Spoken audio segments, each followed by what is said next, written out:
आशा करता हूं आप सब लोग एकदम मजे में होंगे। तो आज ही हम इस क्लास में क्या करेंगे, जैसे आपने थंबनेल में देख लिया होगा, क्योंकि ये वाला जो कॉन्स्टिट्यूशन ऑफ इंडिया का क्वेश्चन है ये बार बार रिपीट होता आ रहा है, कभी 2 नंबर में, कभी 3 नंबर में। तो थोड़ा सा टाइम हम इस पे लगाएंगे, ज्यादा टाइम नहीं लगाएंगे। और अच्छा है कि ये क्वेश्चन हम अटेम्प्ट कर ले। क्यों? क्योंकि बेयर एक्ट में इसका आंसर कहीं भी कॉन्स्टिट्यूशन ऑफ इंडिया में नहीं मिलेगा, इसलिए। और ये बार बार क्वेश्चन रिपीट होता हुआ देखा, इसलिए हम इस क्वेश्चन पर टाइम लगाएंगे थोड़ा सा, ताकि हमारा वो 1 या 2 नंबर या 3 नंबर का क्वेश्चन खराब ना होए। क्या है वो है कॉन्स्टिट्यूशन ऑफ इंडिया से रिलेटेड जो बार बार आए कि सोर्सेज क्या क्या है, कॉन्स्टिट्यूशन ऑफ इंडिया जो बना है किधर से, क्या क्या चीजें हमने ली है, क्या क्या चीजें लेकर हमारा कॉन्स्टिट्यूशन बना है। क्योंकि आपको पता है कॉन्स्टिट्यूशन ऑफ इंडिया एक तरह की हम बोले खिचड़ी है। कैसे? दाल कहीं से ले ली, चावल कहीं से ले लिया, मसाले कहीं से ले लिए और उसको सबको मिला के बना दिया। जिधर की हमें जिस देश की जो अच्छी चीज लगी हमने वो लेकर अपने कॉन्स्टिट्यूशन में डाल दी। तो इसमें आपको ये नॉलेज होनी चाहिए कि किधर से क्या चीज ली गई है। तो इस क्लास में हम वही डिस्कस करेंगे फटाफट से। थोड़े थोड़े मैं चीजों के मीनिंग भी आपको बताता रहूंगा ताकि आपको याद करने में आसानी हो जाए। तो आ जाइए, हमने पहले से ही ऑलरेडी अपने व्हाइट बोर्ड पर लिखा है। सबसे पहले यूएस कॉन्स्टिट्यूशन यानी कि यूनाइटेड स्टेट ऑफ अमेरिका से हमने क्या क्या चीज ली है। ठीक है, आप जो यूट्यूब पर बैठकर ये वीडियो देख रहे हैं और जो यहाँ पर ऑनलाइन क्लास ले रहे हैं, अपने हाथ में पेन कॉपी ले लीजिए और इन चीजों को लिखते जाइए साथ साथ में, ताकि आपको याद करने में आसानी रही है। देखिए, सबसे ज्यादा हमने चीजें यूएस कॉन्स्टिट्यूशन से ली है। यूएस से यहां पर मेरा मतलब है अमेरिका से। ठीक है, हमने पहली चीज वहां से लिया फंडामेंटल राइट्स। तो जितने आप फंडामेंटल राइट्स देखते हो हमारे कॉन्स्टिट्यूशन ऑफ इंडिया में, 6 हमारे फंडामेंटल राइट्स हैं। 6 के 6 फंडामेंटल राइट्स हमने कहां से लिए हैं? वो हमने लिए हैं हमारे फंडामेंटल राइट्स आपका अमेरिकन कॉन्स्टिट्यूशन से। फंडामेंटल राइट्स के लिए रिटन कॉन्स्टिट्यूशन का कॉन्सेप्ट आपकी नॉलेज के लिए बता दूं, वर्ल्ड का लॉन्गेस्ट रिटन कॉन्स्टिट्यूशन हमारा कॉन्स्टिट्यूशन ऑफ इंडिया है। लॉन्गेस्ट अगर रिटन कॉन्स्टिट्यूशन पूछा जाए किसका है तो आपको वो बताना है इंडिया का है। ठीक है, तो कॉन्स्टिट्यूशन लिखित होना चाहिए। ये वाला कॉन्सेप्ट भी हमने कहां से लिया है? यूएस कॉन्स्टिट्यूशन से। Supreme court of India, supreme court of India का स्ट्रक्चर क्या होगा, कैसे काम करेगा, क्या क्या चीजें होंगी, वो भी हमने स्ट्रक्चर यूएस कॉन्स्टिट्यूशन से लिया है, जो हम कॉन्स्टिट्यूशन ऑफ इंडिया में सुप्रीम कोर्ट के बारे में पढ़ते हैं। ऐसे ही जुडिशियल रिव्यू, जुडिशियल रिव्यू अगर आप देखेंगे कॉन्स्टिट्यूशन ऑफ इंडिया में तो वो हमने कहां से लिया है? आपका यूएस कॉन्स्टिट्यूशन से।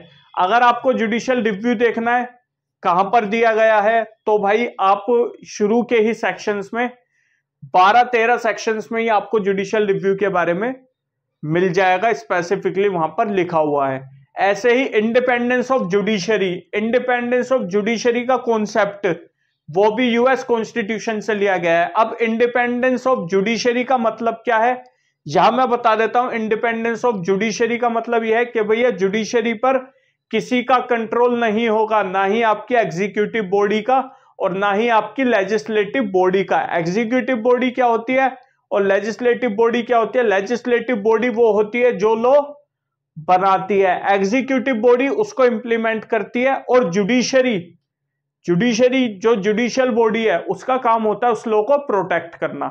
ठीक है, तो ये वो इंडिपेंडेंस रहेगी, वो अपना स्वतंत्र रहेगी, उसमें किसी भी तरह का हस्तक्षेप, इंटरफेरेंस नहीं चलेगा। ये भी कॉन्सेप्ट हमने कहां से लिया? हमारे यूएस कॉन्स्टिट्यूशन से।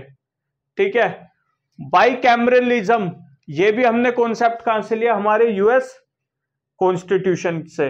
अब ये तो बात रही यूएस कॉन्स्टिट्यूशन की। अब आ जाइए हमारे ब्रिटेन कॉन्स्टिट्यूशन पर। ब्रिटेन यानी कि ब्रिटिश यानी कि इंग्लैंड कॉन्स्टिट्यूशन से। वहां से हमने क्या लिया है? तो जो आप पूरा पार्लियामेंट का स्ट्रक्चर देखते हैं, लोकसभा, राज्यसभा, ठीक है, अपर हाउस, लोअर हाउस, वो सारा हमने सिस्टम, पार्लियामेंट्री स्ट्रक्चर कहां से उठाया है अपने कॉन्स्टिट्यूशन में लगाने के लिए? वो हमने ब्रिटिश कॉन्स्टिट्यूशन से उठाया है। ऐसे ही कैबिनेट सिस्टम, जितने भी हम कैबिनेट मिनिस्टर्स वगैरह देखते हैं, ठीक है, वो सारा स्ट्रक्चर भी हमने ब्रिटिश कॉन्स्टिट्यूशन से उठाया है।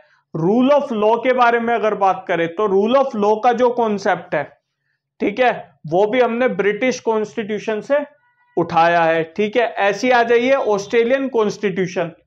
ऑस्ट्रेलियन कॉन्स्टिट्यूशन की बात करें तो फेडरल स्ट्रक्चर के भैया स्टेट में अलग गवर्नमेंट होगी, सेंट्रल में अलग गवर्नमेंट होगी, क्या क्या उनके सीन होंगे, वो फेडरल स्ट्रक्चर पूरा हमने उठाया ऑस्ट्रेलियन कॉन्स्टिट्यूशन से। पार्लियामेंट्री प्रिविलेजेस, पार्लियामेंट्री प्रिविलेजेस हमने कहां से उठाई है, वो भी हमने ऑस्ट्रेलियन कॉन्स्टिट्यूशन से उठाया।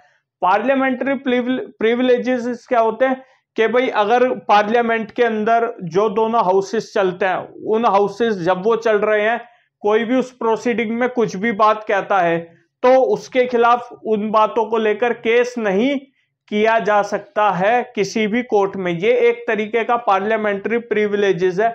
ऐसे कई प्रिविलेजेस है, वो मैंने एक एग्जांपल के लिए। ऐसे ही कंकरेंट लिस्ट, कंकरेंट लिस्ट का कॉन्सेप्ट भी हमने ऑस्ट्रेलियन कॉन्स्टिट्यूशन से उठाया है। कंकरेंट लिस्ट कौन सी?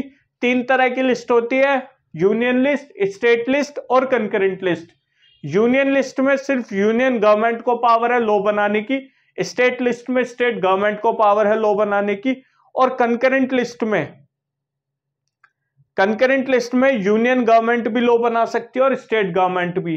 हर तीनों लिस्ट के अंदर अपने अपने अलग अलग सब्जेक्ट्स दिए गए हैं, जैसे एजुकेशन हो गया, हेल्थ हो गया, ठीक है, आपका फोर्सेस से रिलेटेड सब्जेक्ट हो गए, तो तीनों लिस्ट में अलग अलग दे रखा है। हालांकि फोर्सेस को लेकर तो यूनियन लिस्ट का ही मैटर है, लेकिन ऐसे ही सब्जेक्ट्स तीनों लिस्ट में दिए गए हैं। तो कंकरेंट लिस्ट जो है, जिसमें दोनों यूनियन को भी और स्टेट गवर्नमेंट को पावर है लॉ बनाने की, उसका भी कॉन्सेप्ट हमने ऑस्ट्रेलियन कॉन्स्टिट्यूशन से लिया है। ऐसे इमरजेंसी जो आपने सुनी होगी 1975 में लगी थी इंडिया पे नेशनल इमरजेंसी, तो इमरजेंसी का कॉन्सेप्ट हमने लिया है जर्मन कॉन्स्टिट्यूशन से। कौन से कॉन्स्टिट्यूशन से लिया है? हमने लिया है जर्मन कॉन्स्टिट्यूशन से, जो आपने नेशनल इमरजेंसी के बारे में सुना होगा।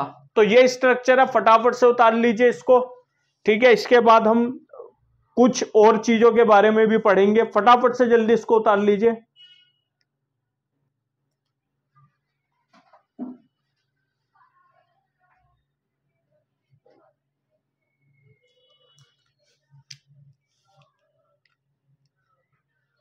जो फेडरल स्ट्रक्चर हमने पढ़ा है, सिर्फ फेडरल स्ट्रक्चर यही मैं लिख देता हूं, ये हमने कैनेडियन कॉन्स्टिट्यूशन से भी कुछ इसका पार्ट लिया है। कैनेडियन यानी कि कनाडा का जो कॉन्स्टिट्यूशन है, कैनेडियन कॉन्स्टिट्यूशन से भी कुछ पार्ट लिया है। कुछ पार्ट हमने ऑस्ट्रेलियन से लिया और कुछ पार्ट हमने कैनेडियन, बट फेडरल स्ट्रक्चर ये हमने कैनेडियन से नहीं लिया, सिर्फ फेडरल स्ट्रक्चर लिया।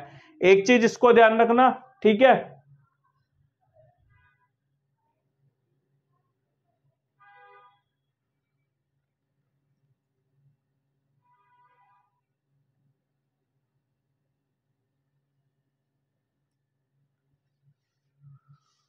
और ये जो है ये हमने यूके से भी लिया है, यूनाइटेड किंगडम, ठीक है, यूके से और यूएस से। ये और ये दो चीज हमने दो देशों से ली है। ये वाली चीज समझ आ गई? इसको थोड़ा मैं रब कर देता हूं ऊपर से, ताकि हम आगे प्रोसीड करें, क्योंकि ज्यादा लंबी वीडियो ना रहे, मैं भी यही चाहता हूं।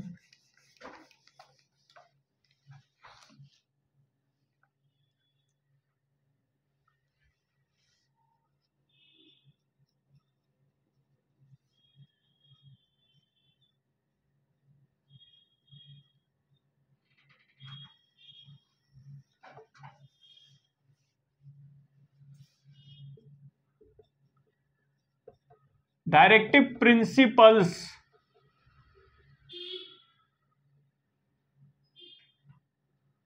ठीक है, जिसको हम डीपीएसपी बोलते हैं, directive principles of state policy, जो 36 से लेकर 51 तक है, वो हमने इरिश कॉन्स्टिट्यूशन से लिया है। Directive principles of state policy हमने इरिश कॉन्स्टिट्यूशन से लिए हैं, ठीक है। ऐसे ही फंडामेंटल ड्यूटीज, फंडामेंटल ड्यूटीज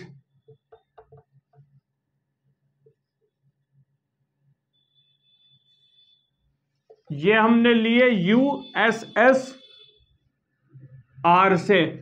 कहां से लिए हमने? ये लिए यूएसएसआर से। यूएसएसआर मतलब रशिया, हमारा रशियन कॉन्स्टिट्यूशन से ये हमने ली है यूएसएसआर।